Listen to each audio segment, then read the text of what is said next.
Hi, welcome to Beers in the Valley with Mike. And I'm here today at Fort Hill Brewery in East Hampton with the head brewer, Eric Berzins, and we're here to talk about beer.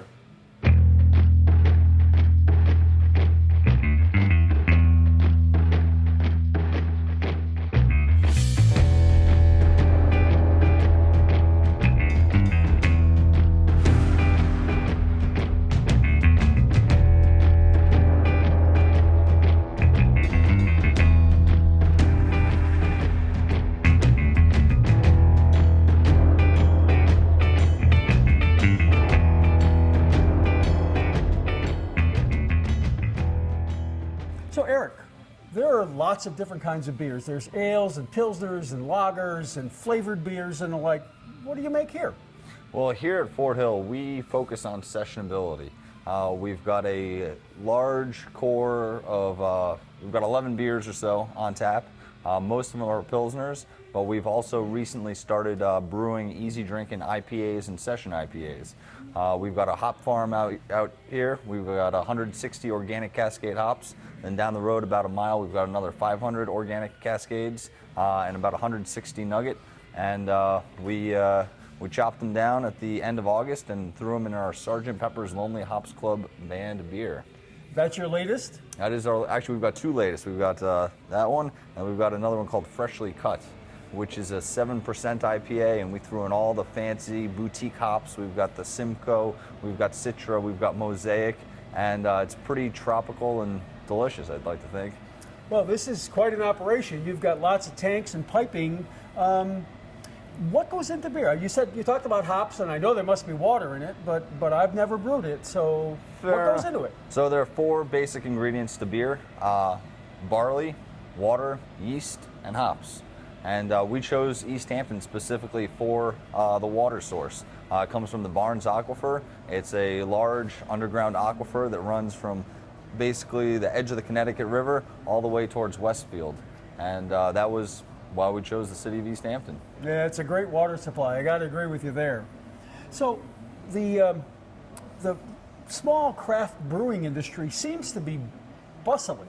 And there's a lot of people involved, and you've got a wonderful facility here, but you're not alone here in the Valley.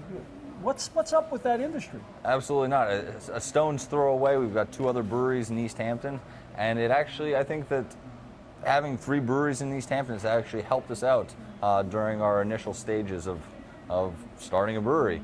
When we have problems, there are oftentimes we zip down. I visit Sam at New City, and he lets us borrow either a chemical or caps or what have you.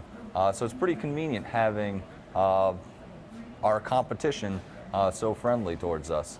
And in reality, they're not really competition. The competition really is the larger breweries that go to great lengths to minimize shelf space for the smaller guys, but by no means do I consider the guys down the road our competition. Well, distribution is something that I think you do on your own. Is that how that works? Absolutely, and we are taking an approach just very similar to that of Berkshire Brewing.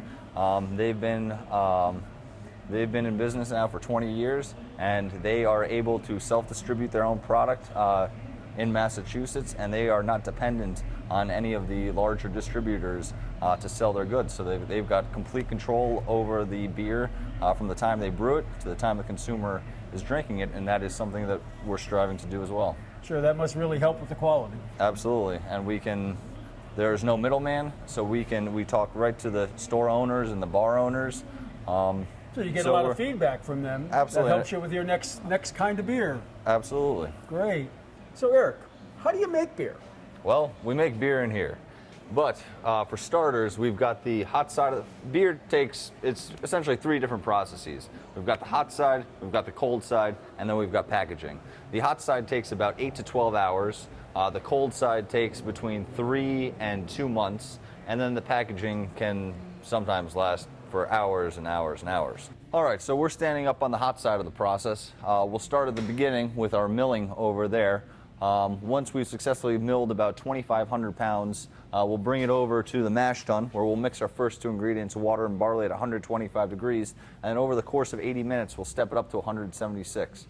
Our system's really nice in the sense that we've got excellent temperature control, both on the hot side and the cold side.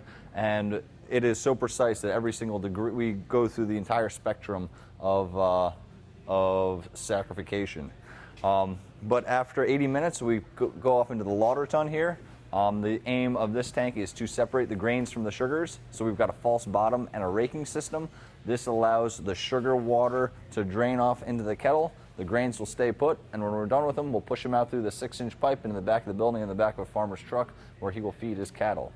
Once we've collected all our sugar water, we add the third ingredient, hops. Hops act as a preservative and also provide bitterness to the beer. Depending on the style of beer, we do as little as 2 hop additions and as many as 5, both in the hot side and in the cold side. But after an hour-long boil, go off into the whirlpool, spins around real quick, all the hops and proteins collect in a cone at the bottom, and then we're able to push clear wort through the heat exchanger.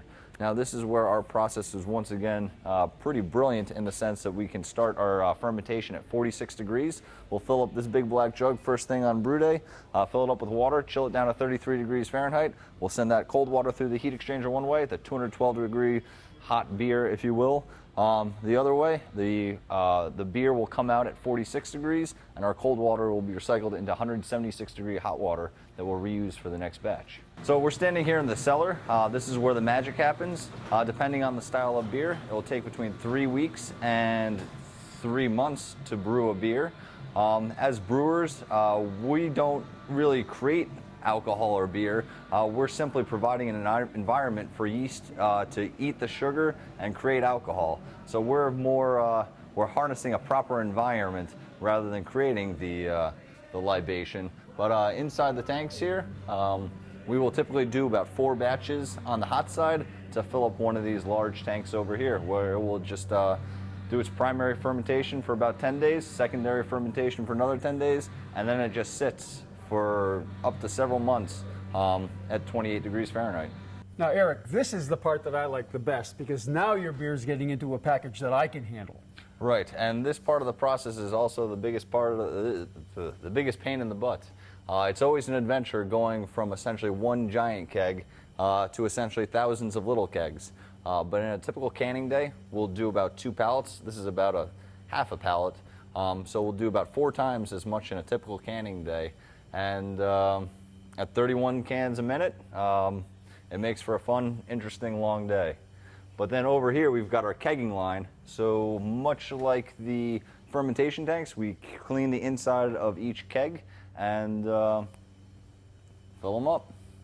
Well, we're sitting on the front porch here at Fort Hill Brewery on Fort Hill Road in East Hampton, and we're going to taste test some of the beer that was just recently made here at the plant. So Eric, tell us about this beer. So this is our freshly cut.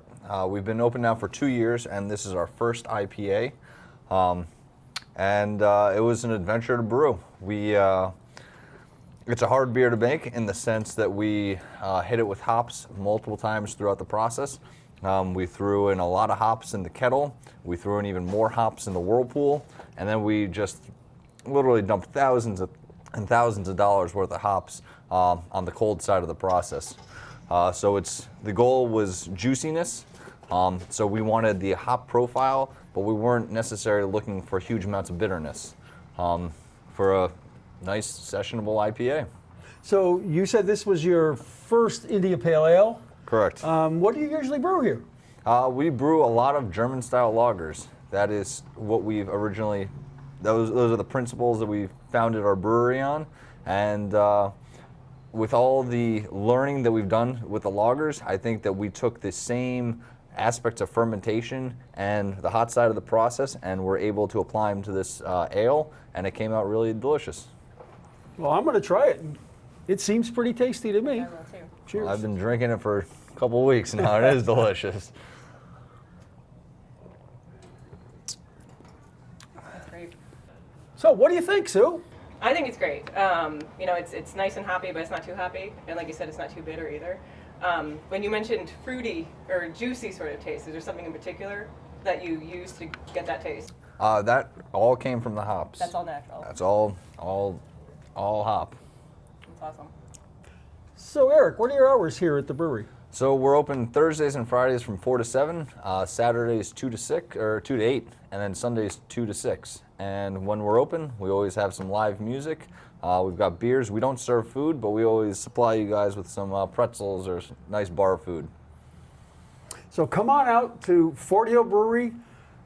Hours are Thursday to Sunday.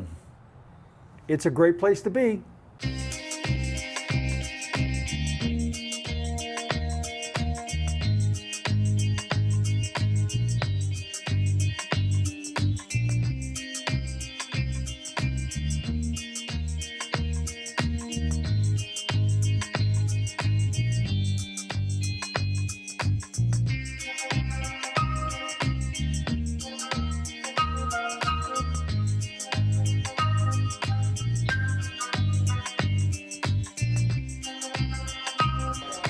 Hi.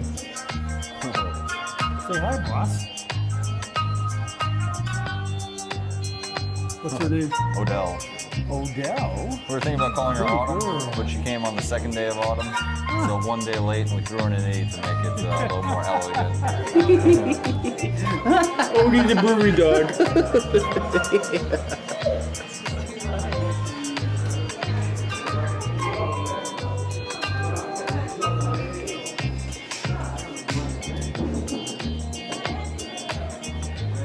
That is so bizarre. She's just like completely asleep.